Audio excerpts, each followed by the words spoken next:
على سيد المرسلين وعلى آله وصحبه أجمعين. رب اشرح لي صدري ويسر لي أمري واحلل عقدة من لساني يفقه قولي. سبحانك لا علم لنا إلا ما علمتنا إنك أنت العليم الحكيم. ولا حول ولا قوة إلا بالله العلي العظيم. Kitab Faridatul Faraid, muka surat 4 baris yang ke-9 daripada bawah. Muka surat 4 baris ke-9 daripada bawah. Qala al-muallifu rahimahullahu ta'ala wa nafa'ana bi'ulumihi amin. Dan wajib pula atas mukallaf sebagai wujub aini, sebagai kewajipan atas masing-masing, atas seorang mukallaf, wajib mengetahuikan dalil, wajib mengetahuikan dalil atas tiap-tiap sesuatu, atas tiap-tiap sesuatu daripada yang wajib. Mana tiap-tiap sesuatu ni? Daripada sifat-sifat yang wajib bagi Allah dan yang wajib bagi Rasul, dan yang mustahil. Tiap-tiap suatu, tiap-tiap sifat daripada sifat yang mustahil bagi Allah dan juga bagi Rasul. Dan yang harus, mana tiap-tiap sesuatu yang tiap-tiap sifat yang jaiz, yang harus bagi Allah dan bagi Rasul.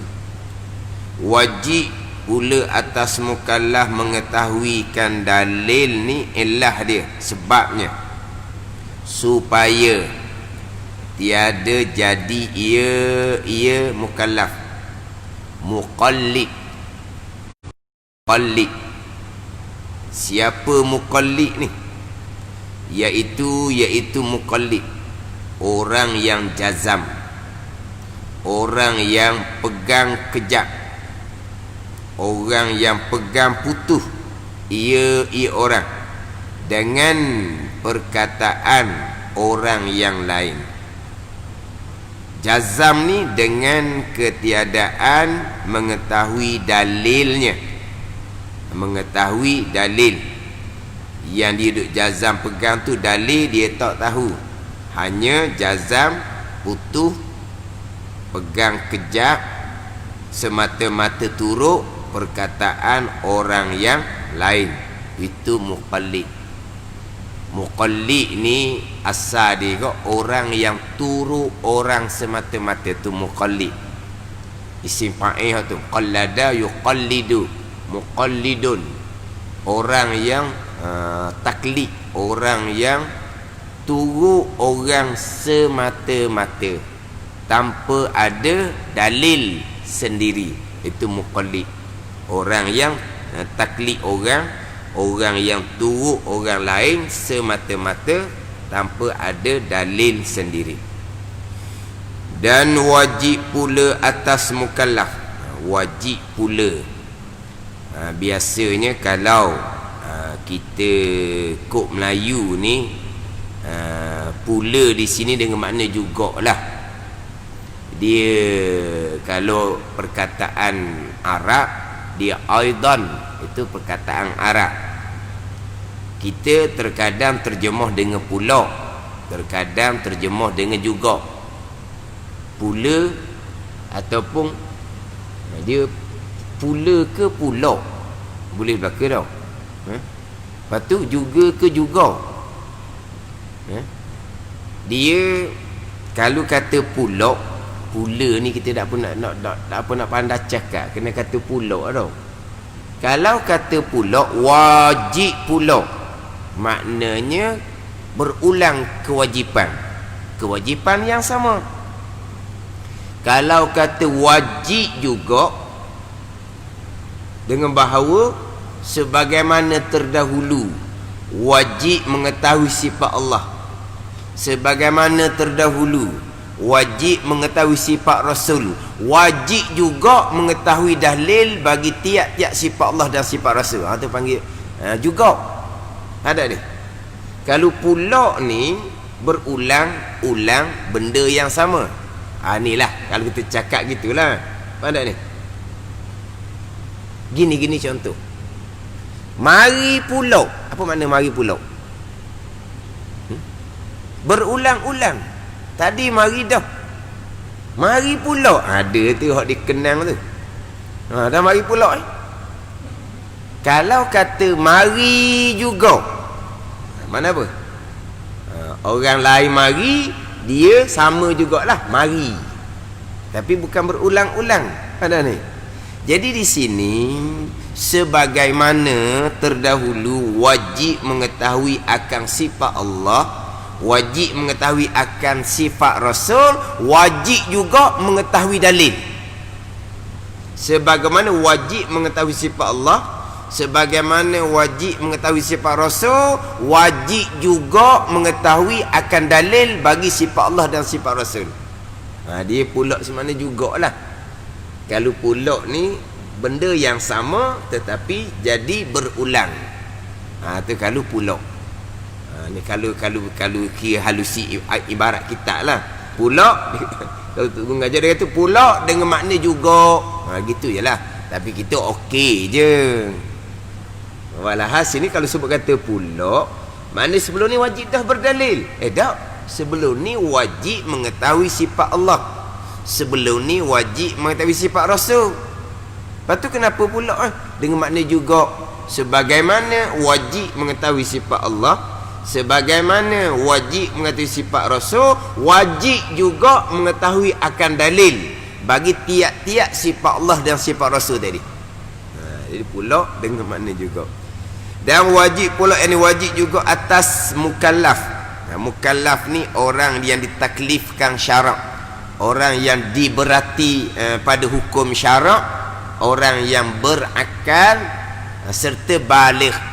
Orang yang berakal serta baligh. Hal ni kalau sebut mukallaf dua tu ialah. Mukallaf kita sebut dua. Orang yang akil, orang yang berakal. Orang yang baligh, orang yang sampai umur. Itu mukallaf. Kalau kita buka dalam kitab halus lagi ditambah. Mukallaf ni orang yang sejahtera panca indera. Sejahtera panca indera. Di kita ni ada 5 panca indera.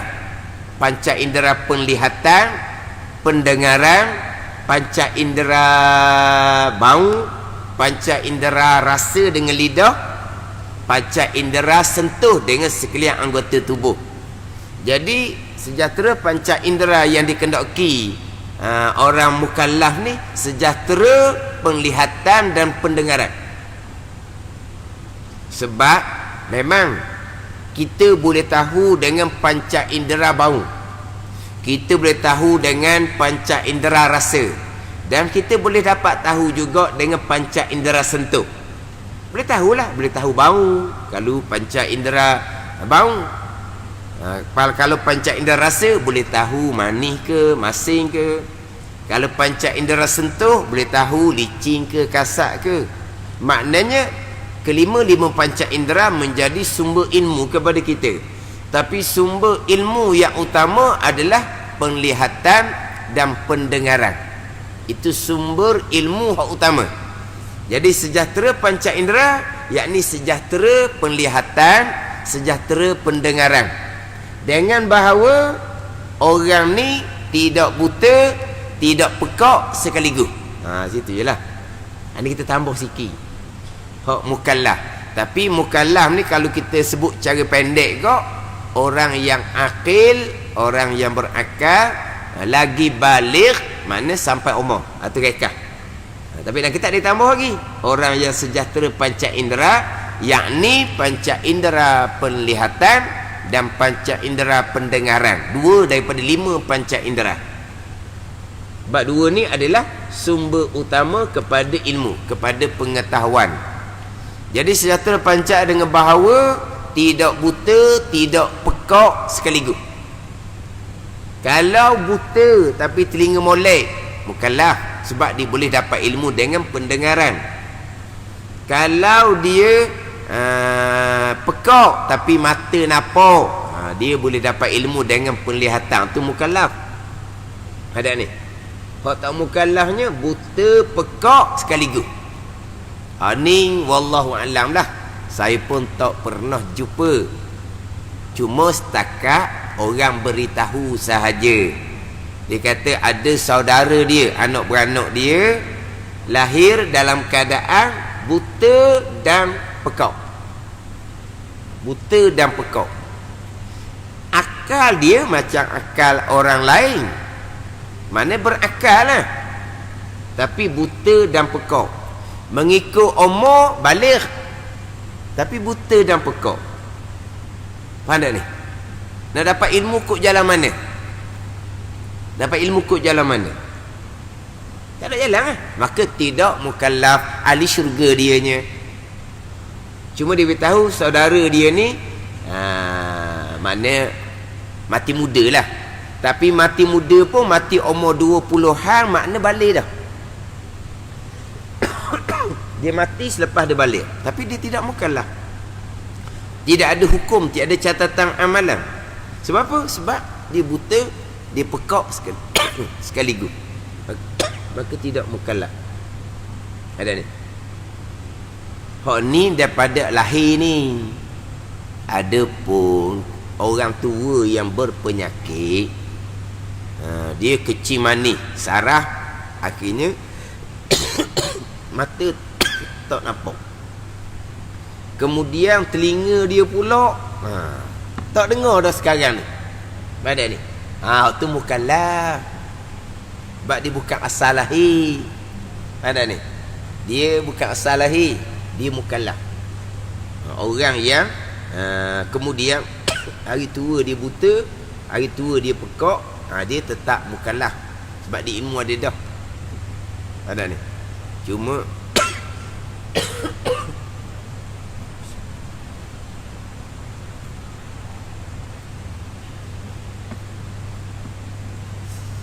Cuma kalau orang tua diuji seumpama ni, tanggungjawab besarnya kepada orang yang menjagalah. Orang yang menjaga, sebagai contohlah, kita nak maklumkan kepada orang tua yang mata tak nampak dah ni. Tak nampak sungguh ni. Telinga pun tak dengar.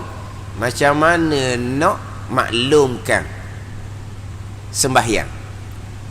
Nak maklumkan macam mana? Siang, malam sama bagi mereka. Bagi orang tua ni siang malam sama. Dia tidur, dia sedar, dia dah tahu siang ke malam. Tambahan dia tua pula, ingatan dia tidak kuat. Dia tak ingat dah sebelum tidur tadi dia semayang apa. Dia tak ingat dah. Kan ni. Lepas dia sedar tu, sedar siang ke malam, mata tak nampak, sama je. Macam mana kita nak beritahu, nak maklumkan ke dia bahawa sekarang ni semayang subuh, semayang zuhur, nak maklum macam mana? Beritahu, tak dengar. Tak ada ni. Nak tunjuk jam ke apa ke, nak tulis ke, dia tak nampak. Nak kan? Nak maklumkan semayang dia.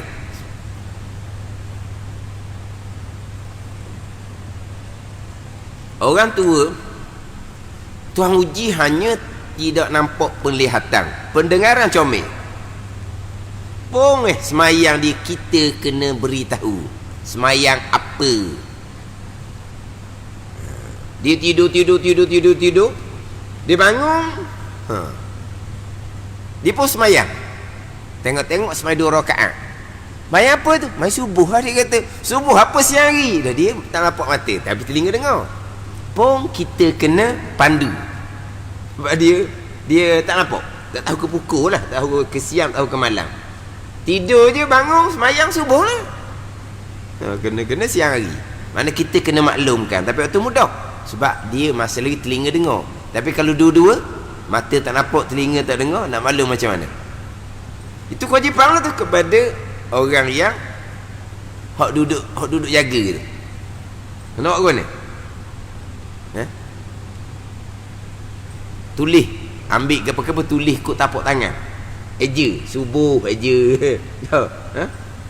Kita eja, dia pun kata subuh.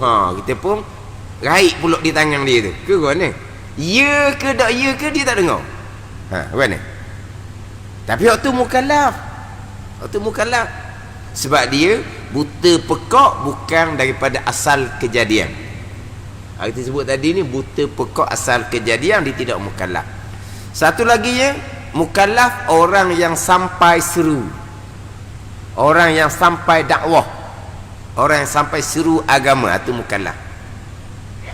Kalau orang tu duduk di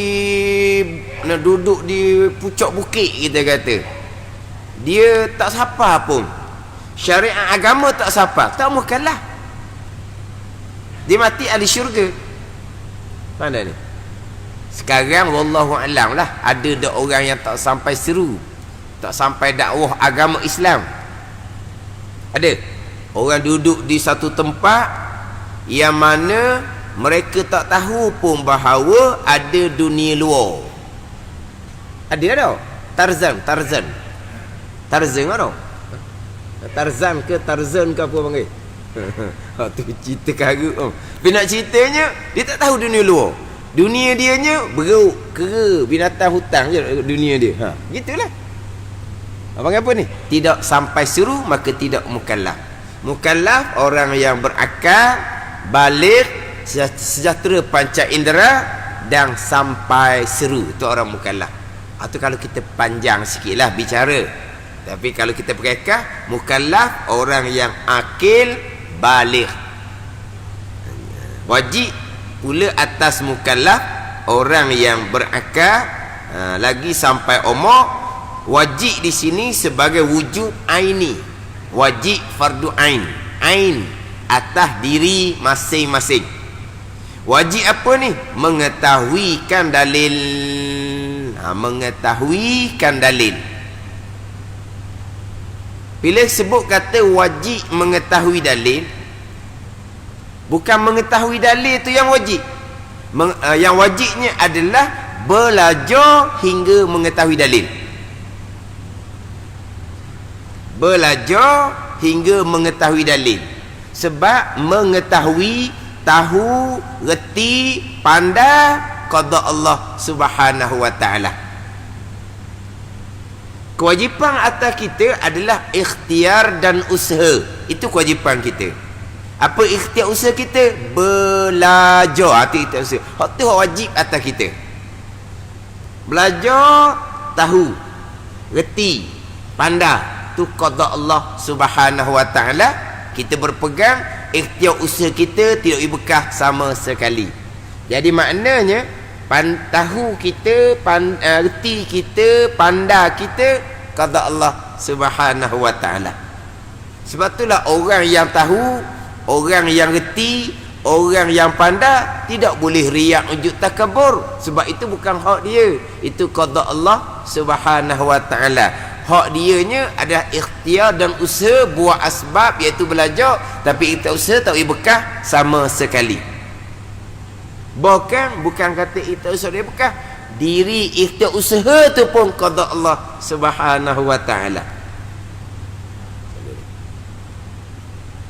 Jadi tahu, reti, pandai qada Allah. Takkan qada Allah diwajibkan ke atas kita. Diwajibkan ke atas kita adalah buat asbab, ikhtiar usaha kepada mengetahui, iaitu belajar. Sebab itulah Nabi SAW bersabda, talabul ilmi faridatun ala kulli muslimin wa muslimah. Tuntut ilmu wajib atas orang Islam lelaki dan orang Islam perempuan. Tuntut ilmu, belajar tu wajib. Bukan pandai, bukan berilmu yang wajib. Hak wajibnya adalah tuntut ilmu. Tu ikhtiar usaha kita, asbab kita. Hak tu wajib.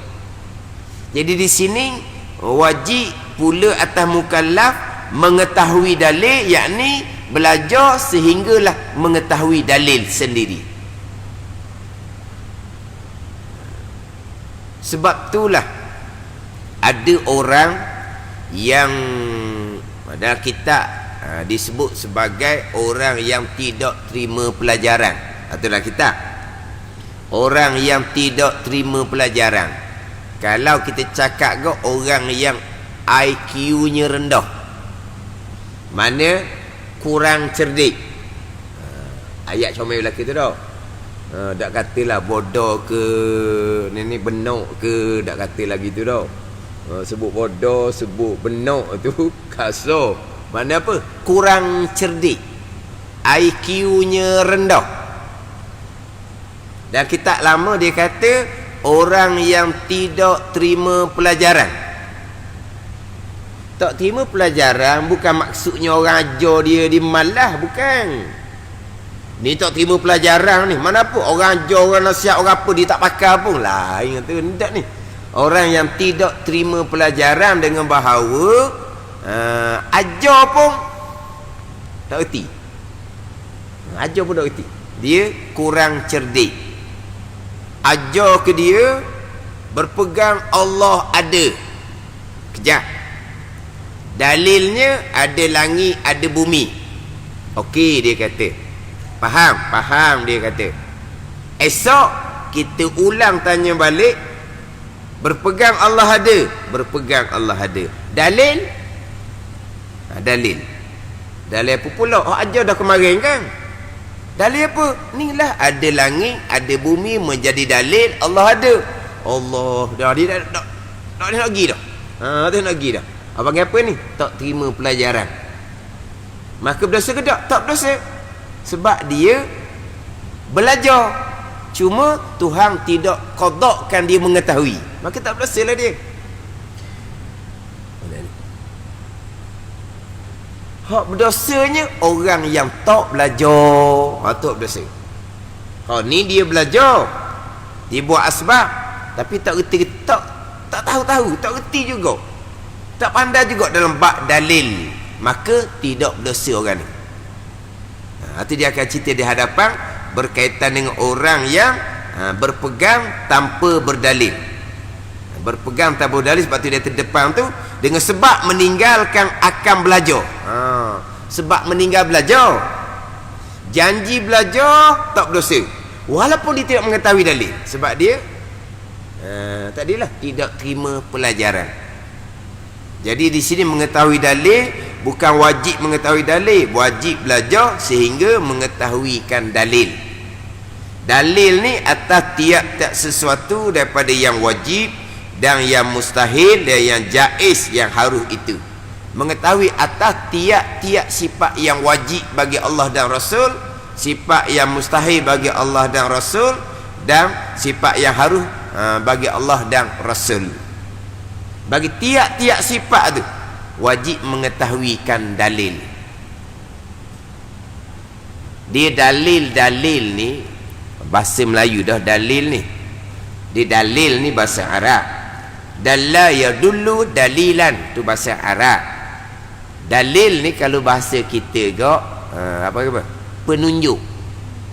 Penunjuk ada. Manakah penunjuk yang kita duk pegang Allah ada? Penunjuknya ada langit, ada bumi. Tu contohnya. Tu dalil, penunjuk. Ataupun kita kata tandaan. Ada dalam setengah-setengah kitab dia dalil, dia sebut sebagai pengecaman. Pengecaman. Faham tak ni? Nak cam satu-satu benda, nak cam dengan apa? Ni sebagai contoh lah. Sekarang ni jenazah dia sudah tidak dikenali, tapi keluarganya mengesahkan bahawa jenazah ni keluarga mereka. Manakah pengecaman? Pakaian dia. Tu pengecaman. Tu dipanggil apa? Penunjuk. Dipanggil apa tu? Dalil.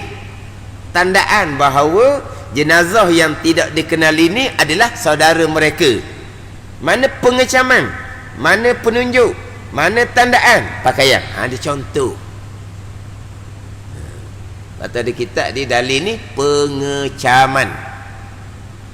Kita nak cam mana Allah ada? Kita cam di ada langit, ada bumi. Itu dalil. Itu contohlah tau. Kita sebut dalil, kita faham. Dalil kita faham. Walaupun dalil itu bukan bahasa Melayu, bahasa Arab. Dalil ini tandaan, penunjuk. Macam contoh, kita tak tengok harimau, tapi kenapa kita kata di tempat tu ada harimau? Kerana mana dia punya tandaan, mana dia punya penunjuk? Ada tapak kaki harimau. Nampak tak harimau? Tak nampak, tak ada bunyi pun. Tapi kita boleh kata di tempat tu ada harimau. Kata ada harimau, harimau kita tak tengok. Mana dia punya penunjuk? Mana dia punya tandaan? Penunjuk, tandaan, ada tapak. Pada ni.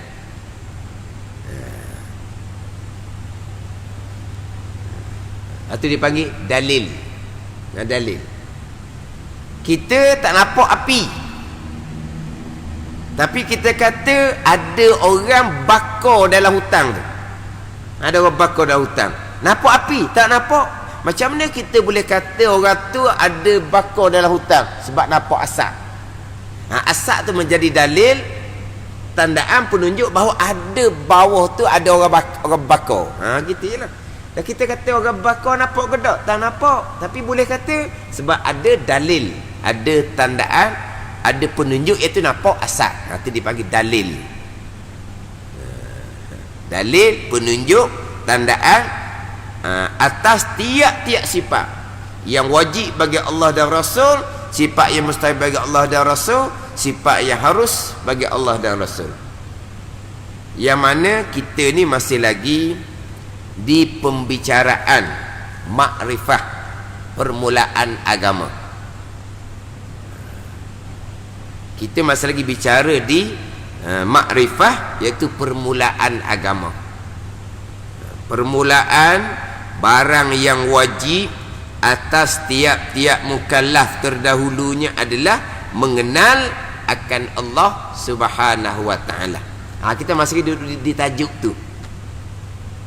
Mengenal Allah ni ada permulaan agama. Mengenal Allah ni adalah tunjang agama. Mengenal Allah ni adalah asas kepada agama, tapak kepada agama. Mengenal Allah Subhanahu wa taala. Kenapa permulaan agama, tunjang agama, asas agama, tapak agama mengenal Allah? Sebab agama ni agama daripada Allah Subhanahu wa taala. Jadi sebelum nak cerita bab agama, kena tuan agama. Kena tuan agama. Lepas tu kenal tuan agama ni permulaan. Kita nak pergi pada pembicaraan agama, Islam, iman, ihsan, kena tuan dia dahulu. Itu permulaan. Mengenal Allah dan mengenal yang bawa kita kepada mengenal Allah, yakni mengenal Rasul. Kemudian didatangkan takrifan, makrifah, mengenal Allah, mengenal Rasul. Kita jangan lupalah hak takrifan ni. Makrifah, mengenal Allah, mengenal Rasul, hak permulaan agama. Sebab terdahulunya masa bicara makrifah ni agak panjang.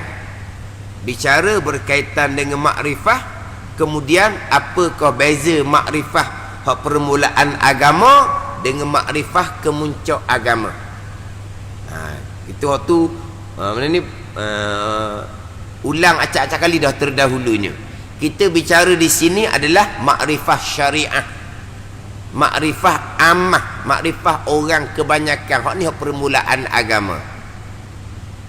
Makrifah maqam haqiqah itu makrifah khasah, itu makrifah kurniaan Allah Subhanahu wa ta'ala, itu makrifah aulia, itu makrifah para sahabat radhiyallahu anhum. Itu makrifah bicara lain.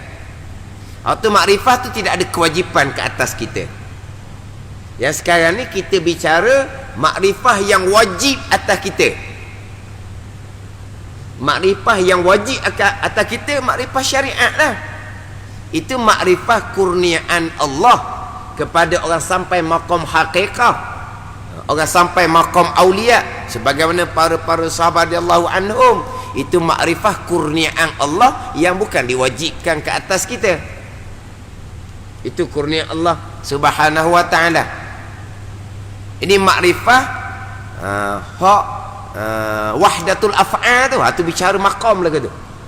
Makrifah ni lah, tauhid wahdatul af'al ni lah yang dibicara dalam kitab tasawuf haqiqah. Mana? Tasawuf kitab hikam, tasawuf kitab ad-durrun napih, al-manhalus safi, tanwirul qulub, kasbul asrar. Ni tasawuf haqiqah. Di dalam tu sebut makrifah, sebut tauhid, makrifah aulia, bukan bicara makrifah hak dalam syariah.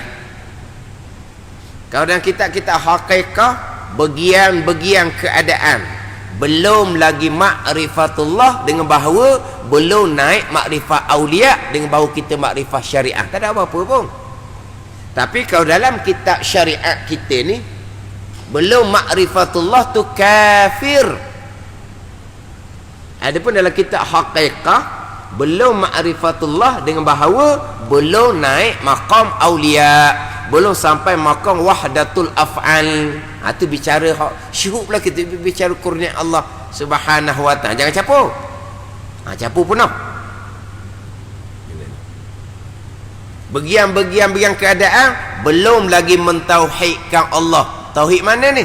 Tauhid khasah ni, bukan tauhid kita duk ngaji dalam ilmu syariah.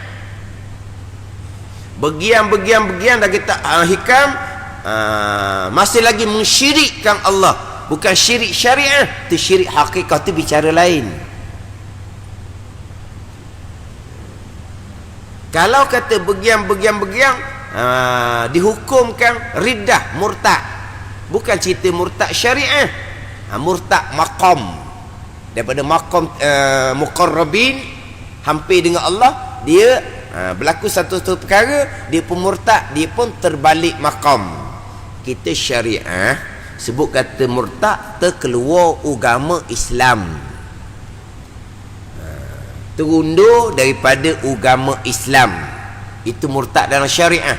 Tapi kalau kita haqiqah sebut murtad maqam, terundur maqam, daripada maqam muqarrabin, hampir dengan Allah, lupa kepada Allah sesaat, dia pun terundur, jatuh satu maqam, dipanggil riddah, murtad maqam. Bukan cerita bab syariah. Sebab itu cerita kitab haqiqah, bukan kitab syariah.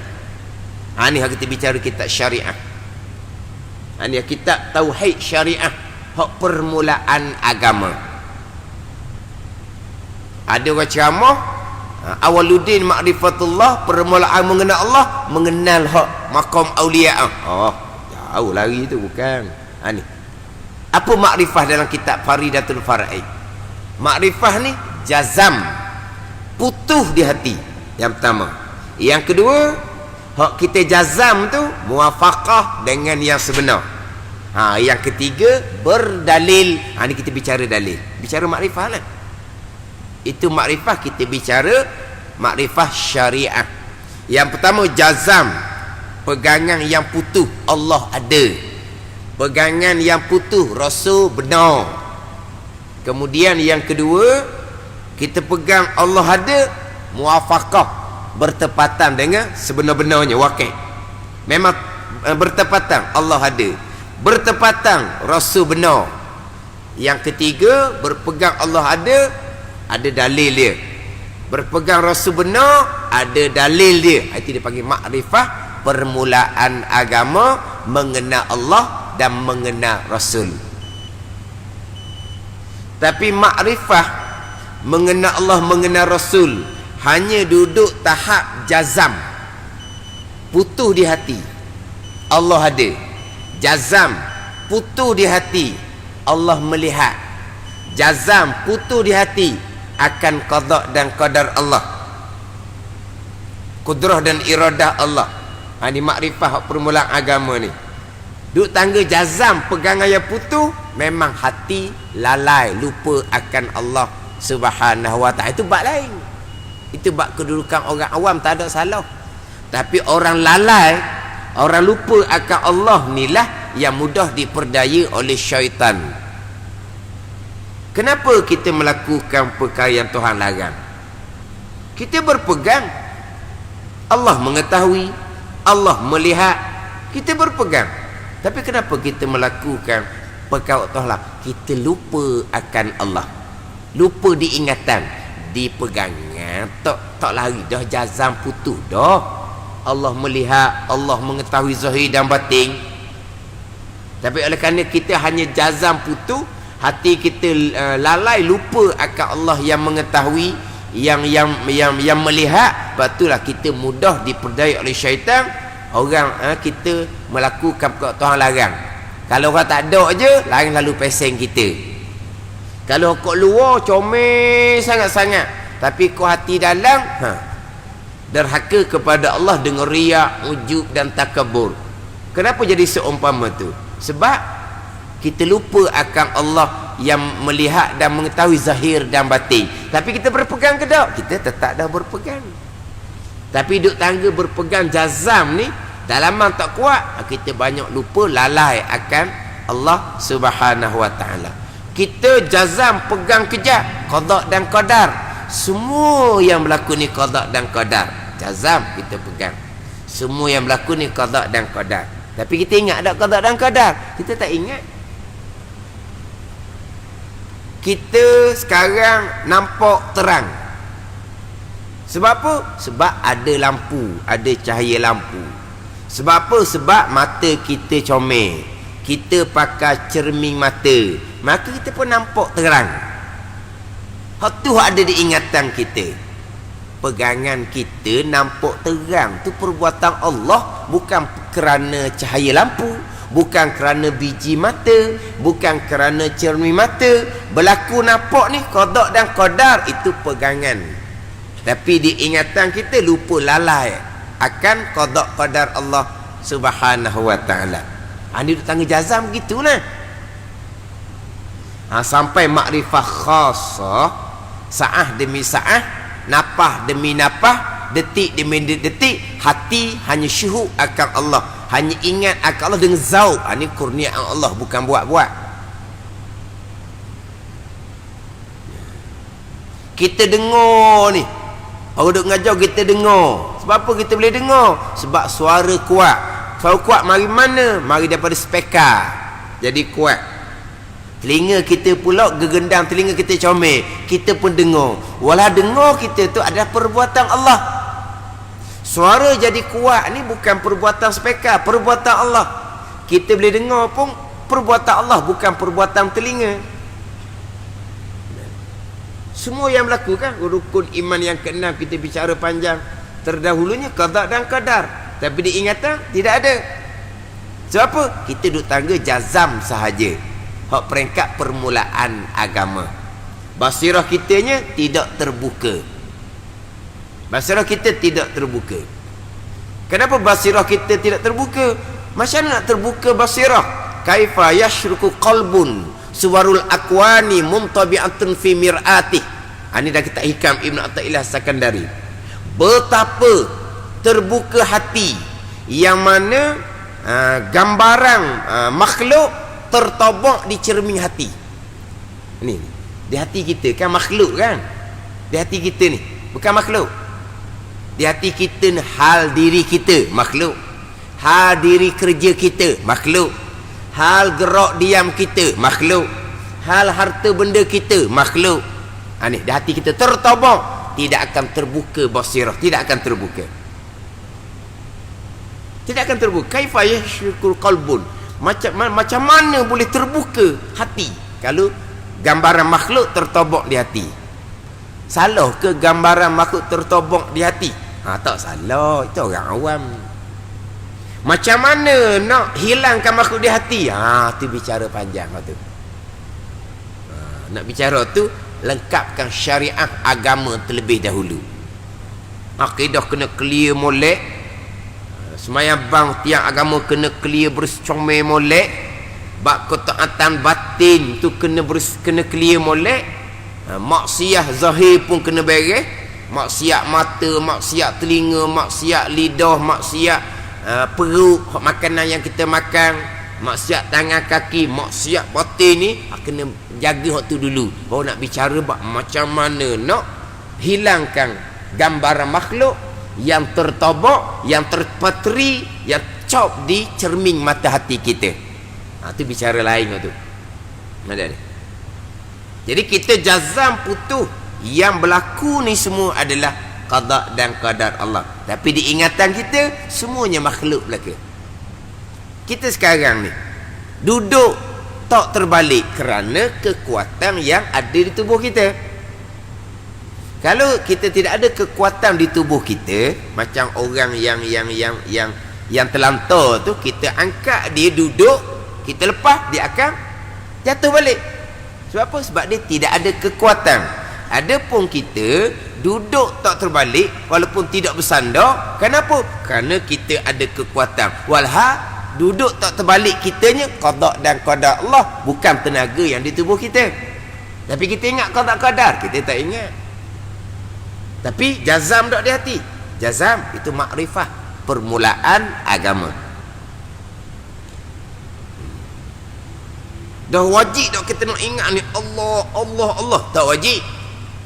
Yang wajib kita ingat adalah hukum hakam Allah Subhanahu wa ta'ala. Itu wajib. Ingat akan qada dan qadar tak wajib. Tapi pegangan kita jazam, putus. Hak wajib kitanya ingat akan hukum hakam. Itu wajib. Nak kata Tuhan Allah, Allah tak payah tu. Yang kita nak wajib ingatnya, kita nak tengok apa? Kena ingat hukum membenar ataupun tidak. Kita nak dengar apa? Kena ingat, wajib kena ingat hukum tu yang kita dengar tu syarat boleh benar tak kita dengar. Tu wajib kita kena ingat. Kita nak bercakap, kita kena wajib kita ingat yang kita bercakap tu cakap mana hak dibenarkan, mana hak tidak dibenarkan. Apa perbuatan yang kita nak buat, tangan kaki kita ni wajib kita ingat akan hukum hakam Allah. Itu wajib. Nak ingat qada qadar tu tak wajib. Tapi jazam tak di hati, putus di hati, putus segala-galanya qada dan qadar Allah. Itu dipanggil ma'rifah, permulaan agama. Jazam putus di hati. Tapi hak salah pengajaran, guru yang ajar salah, dia ambil ayat jazam juga. Ni makrifah ni jazam, putus di hati, kejap di hati. Ayat yang sama. Sebab baca kitab yang sama, tapi dia tidak berguru, dia hanya membaca sendiri. Dia ambil daripada huraian jazam di hati, putus di hati, kejap di hati. Kalau jazam, kalau putus, kalau kejap pasti ingat. Tak ingat, tak jazam, kapir lagi. Dia buat tu. Tu karuk gitu. Yang ada ni, dia ambil ayat yang sama tapi dihuraikan aku jalan salah. Sekarang makrifah adalah al-jazmu al-mutabiqu lil haqqi an dalilin. Jazam bertepatan dengan sebenar, terbit daripada dalil. 3 kan? Al-jazmu, jazam, putus, kejap. Kalau hati jazam, putus, kejap, sekalian qada dan qadar, pasti akan ingat akan qada dan qadar. Tidak ingat, tidak jazam, syirik kafir lagi dibubuh. Ini ada pengajaran di Terengganu kita seumpama tu. Dibaca kitab-kitab haqiqah dan dia tidak mantap ilmu syariah, permulaan agama, ilmu tauhid. Jadi dibaca kitab tauhid, dicampur dengan hak makam haqiqah. kita cerita bab syariah. Jazam putus di hati. Ingat tak ingat itu bergantung kepada kekuatan basirah mata hati masing-masing. Itu bab lain waktu. Tapi dia punya surahan dia tu logik juga. Oh, kalau jazam putus kejap, i'tiqad ni. I'tiqad ni apa? Sipu mati dah ni. Ingatlah, kalau tak ingat tak i'tiqad lah tu. Oh, dia ikut tu. Satu perkara. Macam saya sebut minggu lepas, hok cakap asbab, cakap adah, makan banyak wajib kenyang. Ni sama lah juga. Dalam kitab, sesiapa yang i'tiqad, contohnya makhluk ibkah, nasi mengenyangkan, tu contohlah. Sesiapa yang i'tiqad makhluk ibkah secara tabi'i, secara semula jadi, kafir. Kalau berpegang makhluk ibkah secara tabi'i, secara semula jadi, ni kafir ijma' ulama. Contohnya berpegang nasi mengenyangkan secara tabi'i kafir. Lepas tu dia pun hurah tak mengaji, tapi hurah pandai. Orang pergi dengar ramai. Tengok i'tiqad, contohnya i'tiqad nasi mengenyangkan kafir. I'tiqad duduk di dalam. Macam mana nak tahu dia i'tiqad nasi mengenyangkan? Dia pun bercakap makan nasi kenyang. I'tiqad dah tu kafir tu. Dia hurah kot tu. Sebab ketika kita bercakap makan nasi maka kenyang, kita bercakap tu bukan latah kan, cakap dengan sukarela. Mari daripada mana? Mari daripada lubuk hati. Itulah pegangan. Orang bercakap sebab kafir lalu orang. Ni agak meluah bawakan seumpama di Terengganu kita dahulu. Sekarang ni alhamdulillah lah, dia lama-lama kau pupuh. Mari daripada salah pengajaran. Dan kita kata barang siapa i'tiqad berpegang, ialah berpegang duduk di dalam. Macam mana nak tahu dia berpegang? Dia pun cakap di mulut, makan nasi kenyang, dia berpegang nasi mengenyangkan. Makan obat hilang pening kepala, dia berpegang obat menyembuhkan. Kafir dia bubuk. Itu cakap asbab tak ada salah pun, tapi salah pengajaran, guru yang salah ajar. Asal macam tadi, berpegang pasti ingat. Dah. Jazam putus, kejap, berpegang. Orang awam memang hatinya lalai. Jadilah kita berpegang. Sekarang yang berlaku ni adalah qada dan qadar Allah, tapi diingatan kita tak ada. Jadi yang pertama jazam, yang kedua makrifah ni yang kita nak kena tumolek muafaqah, bertepatan dengan akidah yang sebenar. Itu yang kita nak kejap molek. Sebab jazam putus, pegangan yang putus, semua orang ada pegangan. Orang kafir pun ada pegangan, orang Mu'tazilah pun ada pegangan. Orang kafir dia ada pegangan. Jazam putus di akidah dia, Tuhan mereka ni. Hak Mu'tazilah pun akidah juga dia panggil akidah Mu'tazilah. Sebab apa? Sebab jazam putus di akidah Mu'tazilah. Tapi yang kedua tu muafaqah, bertepatan dengan akidah yang sebenar. Hak kafir tak masuk. Sebab dia hak dia pegang tu tidak bertepatan dengan yang sebenar. Tuhan dua, Tuhan tiga, mengaruk gitu tu. Tu tak panggil makrifah. Sama dengan Mu'tazilah. Dia pegang putus tapi tidak bertepatan. Pada ni tidak bertepatan dengan akidah yang sebenar. Kita nak pastikan bertepatan dengan akidah Ahlussunnah Jamaah yang kita nak pastikan. Kejap kita pegang akidah yang kita pegang tu, akidah yang sebenar, tak cukup lagi, kena setangga lagi. Pegangan kita yang kejap sebenar tu mestilah terbit daripada dalil. Ni cerita bab dalil. Terbit daripada dalil. Cuma antara tiga dalam sebuah kitab dia kata makrifah ada tiga bahagian disebut gitu. Ada 3 bahagian ke 3 juzuk gitulah. Mana? Jazam, muwafaqah bagi sebenar, bertepatan, kemudian terbit daripada dalil. Al-jazmu al-mutabiqu lil haqqi an dalilin 3. Ini dipanggil bahagian makrifah, juzuk makrifah. Hak 2 ni jazam, muwafaqah bagi yang sebenar. Ini untuk sah makrifah. Ini untuk sah makrifah. Kalau tidak jazam, walaupun sebenar Allah ada sebenar, tapi tak jazam, tak putus, dia duduk pegangnya qada 99% je. 99% tak putus ni. Ada kemungkinan kecil Allah tak ada. 1% je Allah tak ada. Tapi jazam ke tak? Tak. Maka tak sah lagi makrifah. Jadi hak jazam untuk sah makrifah. Lepas tu muwafaqah bagi yang sebenar. Ini untuk sah makrifah. Terbit daripada dalil, jazam, muwafaqah bagi yang sebenar, berdalil makrifah yang tidak khilaf ulama pada sahnya. Situ.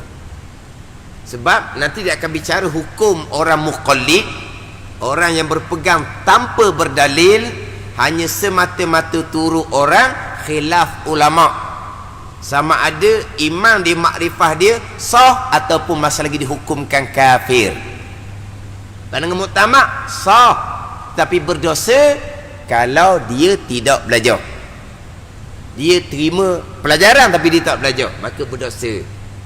Jadi atas pandangan muktamad, berdalil adalah untuk makrifah yang tidak berdosa. Tapi pandangan dhaif, berdalil adalah untuk sah makrifah tu. Tanpa berdalil, makrifahnya tidak sah, masih lagi dihukumkan kafir. Jadi berdalil untuk keluar daripada khilaf ulama, sama ada makrifah tu sah ataupun tidak. Adapun jazam putus untuk sah makrifah, bertepatan dengan sebenar untuk sah makrifah. Berdalil untuk keluar daripada khilaf ulama yang mengatakan bahawa tanpa berdalil makrifah masih lagi tidak sah, masih lagi dihukumkan kafir. Pegang kejap Allah ada, jazam, muwafaqah bertepatan dengan sebenar, sebab sebenar Allah ada. Lepas tu pegang kejap Allah ada ni mana dalil? Turut orang mengajar je lah, turut orang ramai-ramai je lah. Dan orang ramai kata Allah ada, mak ayah pun duduk ajar daripada budak lagi Allah ada, pakai mak ayah sudahlah. Ni abang apa? Tanpa berdalil. Ni khilaf ulama. Jadi nak sempurna makrifah dia kena ada 3: jazam, muwafaqah bagi sebenar serta berdalil. Jadi sekarang ni nak bicara berkaitan dengan dalil. Apabila makrifah tu permulaan agama yang wajib atas tiap-tiap mukallaf, maka berdalil pun adalah wajib atas tiap-tiap mukallaf. Sebab apa? Sebab berdalil adalah juzuk daripada makrifah. Bila makrifah tu, kalau kita kata macam rukun makrifah lah. Jadi kalau makrifah tu wajib bagi tiap-tiap mukallaf, berdalil pun wajib lah. Berdalil pun wajib. Wajib mengetahuikan dalil atas tiap-tiap sesuatu daripada yang wajib dan yang mustahil dan yang jaiz. Itu atas tiap sesuatu ni daripada sifat yang wajib bagi Allah dan Rasul, sifat yang mustahil bagi Allah dan Rasul, dan sifat yang jaiz, sifat yang harus bagi Allah dan Rasul. Kita sebut sifat yang wajib, sifat yang mustahil, sifat yang jaiz. Yang jaiz tu kita agak janggal sikit lah. Kita biasanya sifat yang wajib, sifat yang mustahil, sifat yang harus. Dia kalau kata sifat yang wajib, wajib tu bahasa Arab. Sifat yang mustahil, mustahil pun bahasa Arab. Ada. Lepas tu kena jaiz lah bahawa bahasa Arab. Tak kita ni. Wajib, mustahil bahasa Arab. Hak jaiznya sifat yang harus bahasa Melayu. Kalau sebut kata jaiz, jaiz mana pula ni? Kemak jaiz. Bukan mak jaiz ni. Tapi kita jadi jaiz tu kita pelik jadi tau. Dia wajib, mustahil, jaiz. Wajib ni sifat yang mesti di Tuhan. Mustahil ni sifat yang dok di Tuhan. Tu makna wajib dengan mustahil. Tapi kita tak ada tu. Kita sebut dengan bahasa Arab sifat yang wajib bagi Allah dan Rasul, sifat yang mustahil bagi Allah dan Rasul. Yang ketiganya sifat yang harus, bukan sifat yang jaiz. Jadi kod Melayu hok yang tiga tu. Dari sini dak ni yang wajib dan yang mustahil dan yang jaiz. Itu kenapa kau wajib atas mukallaf mengetahui dalil, supaya tiada jadi ia muqallid. Apa muqallid? Iaitu orang yang jazam. Dia jazam putus. Dan apa yang dijazamkan tu bertepatan dengan sebenar. Tetapi jazam putus bertepatan dengan sebenar ni dengan perkataan orang lain, turut orang semata-mata. Orang lain ni siapa? Orang lain ni walaupun alim ulama besar sekalipun, masih lagi dipanggil dia muqallid, turut orang. Orang lain ni orang alim sekalipun dipanggil muqallid lagi, orang turut orang. Hak turut orang ni dipanggil muqallid lagi. Walaupun orang lain ni orang alim besar sekalipun. Sebab apa? Sebab orang alim besar sekalipun tak mustahil terbalik pegangan kemudian tak mustahil. Walaupun kita tak pernah jumpa, tapi tidak mustahil. Ini dalam bab pegangan, permulaan agama, usuluddin tapak agama. Kalau berpegang satu-satu pegangan semata-mata tu orang alim tu terbalik, kita pun akan jadi terbalik. Bahaya. Sebab itulah tidak boleh turutkan dalam bab pegangan, mesti kena ada dalil sini. Walaupun orang tu orang alim besar mana-mana sekalipun, tak boleh turut orang. Tapi kita mengetahui dalil daripada orang ajar. Memanglah daripada orang ajar. Dia pun ajar kita dalil Allah ada langit ada bumi. Kita pun pegang Allah ada, dalil kita langit dan bumi. Bukan dia dah yang kita pegang, bukan turut orang mengajar dah. Kita pegang dalil kita sendiri. Ada langit, ada bumi. Ada ni. Tapi memanglah kita tahu dalil kerana orang mengajar. Lepas kita tahu dalil, kita ni dalil kita sendiri dah, tak dah kerana orang mengajar dah. Baru lepas kita daripada muqallid, orang yang jazam dengan perkataan orang lain dengan ketiadaan mengetahui dalilnya. Ini dalam bab usuluddin. Dalam bab furu'uddin, dalam bab cabang agama, fas'alu ahla zikri in kuntum la ta'lam. Tanya oleh kamu akan orang yang mengetahui jikalau kamu tak tahu. Tanya apa hukum ni dalam bab fiqh. Wajib ke sunat? Wajib ataupun sunat.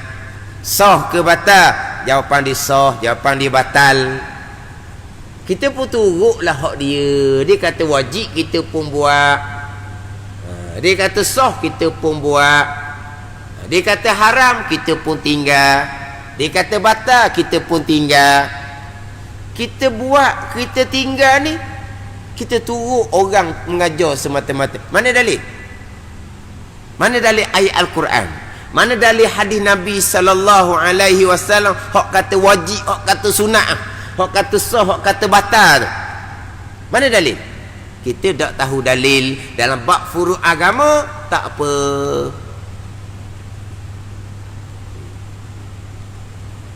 Kita hanya turut saja. Kita hanya turut saja. Mana dalil? Contoh kita semayang maghrib 3 rakaat.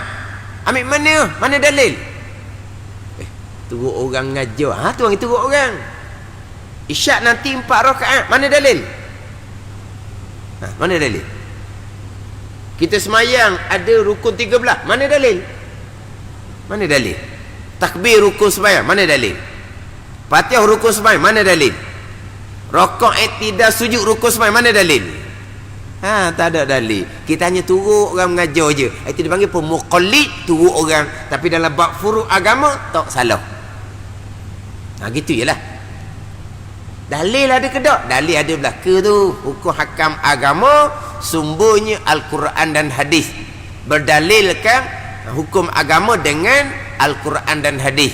Tapi kita hanya tanya orang hak tahu, diberitahu wajib, okeylah. Diberitahu kata sah batal, okeylah. Kita pun tak tanya dah. Mana dalil firman Allah Ta'ala ke? Mana dalil sabdaan Nabi sallallahu alaihi wasallam ke? Kita pun tak tanya. Kita hanya turut apa yang dia beritahu. Itu dia panggil muqallid, turut orang dalam bab furung agama, cabang agama, itu tak apa. Tapi kita panggil ngaji, kalau qada tu qada peringkat permulaan je. Orang ngaji kitab besar-besar, dia akan jumpalah dalil bagi tiap-tiap hukum. Ada dalil belaka, cuma kita je siapa di tangga dalil. Itu dalam bab furuk agama. Ni dalam bab usuluddin ni, mengenal Allah, mengenal Rasul ni. Ni kena ada dalil masing-masing. Tidak boleh turut orang semata-mata, walaupun orang tu orang alim besar sekalipun. Orang muqallid ni khilaf ulama. Pandangan Daif mengatakan orang muqallid ni walaupun jazam, walaupun sebenar pegangan, masih lagi tidak sah makrifah, masih lagi dihukumkan kafir. Itu pandangan yang Daif. Pandangan muktamad, makrifahnya sah, imannya sah, tetapi dalam keadaan berdosa. Selagi tidak belajar, maka dosa tu akan dicatat pada tiap-tiap lahzah, tiap-tiap napah, tiap-tiap saat, selagi tidak memulai belajar untuk mengetahuikan dalil. Tapi makrifahnya sah, imannya sah kalau duduk tangga muqallid dalam bab mengenal Allah dan juga mengenal Rasul. Dan telah bersalah-salah ulama pada kufur muqallid itu dan ketiadaan kufurnya kufur muqallid. Wallahu a'lam. Bismillahirrahmanirrahim. Alhamdulillahirabbil alamin.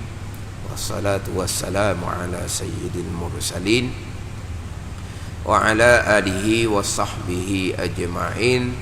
Allahumma ftah alaina futuhal arifin. Allahumma allimna ilma aqdamin wa fahimna famas sabiqin warzuqna ruqat talibin. Allahumma zidna ilman wa alhiqna bis salihin. Wa sallallahu ala sayyidina Muhammadin wa ala alihi wa sahbihi wa sallam. Walhamdulillahi rabbil alamin.